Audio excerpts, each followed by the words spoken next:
Assalamualaikum warahmatullahi wabarakatuh. Waalaikumsalam warahmatullahi wabarakatuh. Sebelum kita mengawali kegiatan pembelajaran pada pagi hari ini, alangkah baiknya kita buka dengan membaca basmalah bersama-sama. Bismillahirrahmanirrahim. Selamat pagi anak-anak. Selamat pagi, Bu. Gimana kabarnya hari ini? Sehat? Alhamdulillah, luar biasa. Allahu Akbar. Masih semangat? Masih, Bu. Semangat, Bu. Alhamdulillah kalau semuanya sehat dan pastinya harus tetap semangat ya, walaupun kita masih dalam masa pandemi sehingga kita belajarnya juga daring, online. Kita tidak bisa bertatap muka secara langsung. Tetapi hal itu jangan sampai menyurutkan semangat kita dalam belajar ya. Oke, sebelumnya Ibu absen dulu. Kalista Setianingsih ada? Izin, Bu. Izin kemana ya? Sakit atau gimana? Kurang tahu, Bu. Oh, oke. Pelita Putri Senja? Hadiroh. Ya. As. Hadiroh. Bukan hadir. Hadir. Alhamdulillah ya. Berarti ini yang tidak hadir cuma Kalista ya? Iya, Bu. Ya, Bu. Izin. Nah, pada pagi hari ini kita akan belajar bersama tentang Sunan Kalijaga. Ada yang tahu siapa Sunan Kalijaga? Coba on mic. Siapa yang tahu? Saya tidak tahu, Bu. Saya tidak tahu. Itu, Bu, yang termasuk Wali Songo. Ya, betul. Sunan Kalijaga adalah salah satu dari Wali Songo, wali yang jumlahnya 9. Oke, sebelumnya Ibu akan bagikan PowerPoint dulu untuk mempermudah pembelajaran kita pada pagi hari ini. Sebentar. Baik, Bu.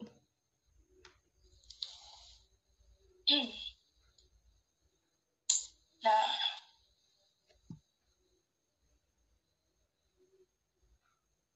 sudah bisa terlihat slide-nya? Sudah, Bu. Oke. Nah, yang pertama adalah riwayat dan silsilah Sunan Kalijaga.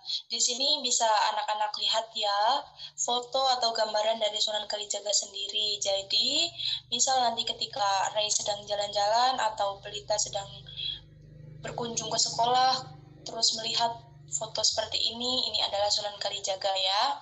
Nah, Sunan Kalijaga lahir kurang lebih tahun 1450 Masehi dengan nama Raden Said. Nah, beliau adalah putra dari Tumenggung Wilatikta dan Dewi Nawang Arum. Sunan Kalijaga sendiri mempunyai nama lain atau nama panggilan lain. Yang pertama itu Lokajaya, Syekh Malaya, Pangeran Tuban, dan masih ada lagi seperti Branda Lokajaya. Nah, Sunan Kalijaga adalah cucu dari Arya Teja. Lanjut. Oh, terlewat. Nah, yang kedua, kepribadian Sunan Kalijaga. Yang pertama itu religius. Religius itu lebih gampangnya adalah orang yang agamis atau orang yang paham agama. Karena Sunan Kalijaga itu sedari kecil sudah dikenalkan agama, walaupun beliau itu di lingkungan kerajaan. Nah, yang kedua adalah gemar bergaul. Gemar bergaul di sini maksudnya bukan pergaulan bebas, tetapi Sunan Kalijaga itu tidak memandang siapa temannya, mau itu orang kaya ataupun itu orang miskin. Walaupun Sunan Kalijaga sendiri adalah putra dari seorang bangsawan. Nah, yang ketiga adalah pantang menyerah. Pantang menyerah itu tidak gampang putus asa. Sunan Kalijaga itu baik dalam mencari ilmu atau dalam berdakwah, beliau tidak pernah pantang menyerah. Nah, yang keempat adalah peduli. Peduli di sini kan karena Sunan Kalijaga itu berteman dengan siapa saja. Nah, Jadi beliau itu bisa melihat ini apakah orang ini membutuhkan atau tidak. Nah, dari situlah tumbuh sikap peduli. Nah, yang terakhir adalah semangat dalam mencari ilmu. Semangat dalam mencari ilmu itu bisa dicontohkan seperti ini. Kalian dalam belajar itu tidak hanya ketika ulangan saja, tetapi sebisa mungkin sebelum materi itu diajarkan, kalian sudah membacanya terlebih dahulu. Lalu, yang ketiga adalah perjuangan Sunan Kalijaga dalam berdakwah. Nah, yang pertama adalah sangat toleran dengan budaya lokal.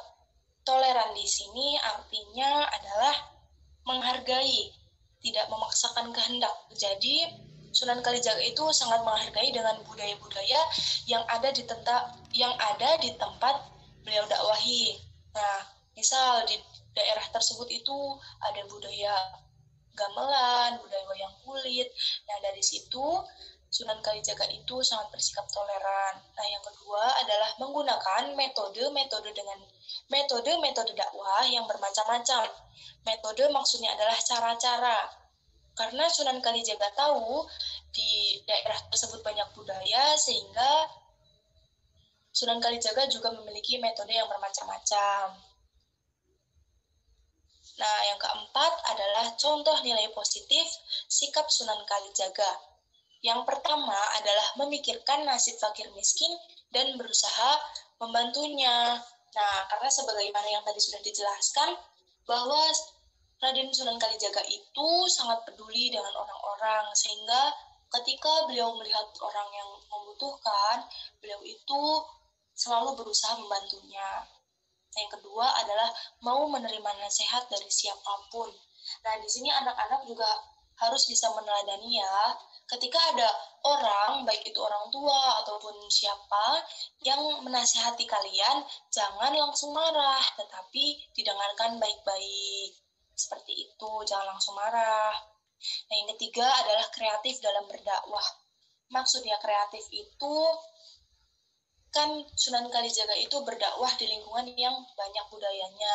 Nah, jadi ketika Sunan Kalijaga mengetahui budaya di sini bermacam-macam, nah beliau itu memikirkan bagaimana caranya agar masyarakat itu bisa menerima dakwahnya.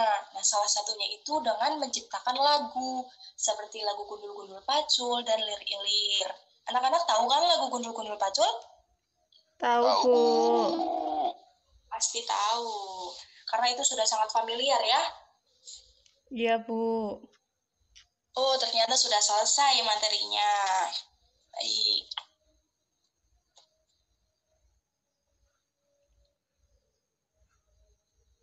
Sebentar.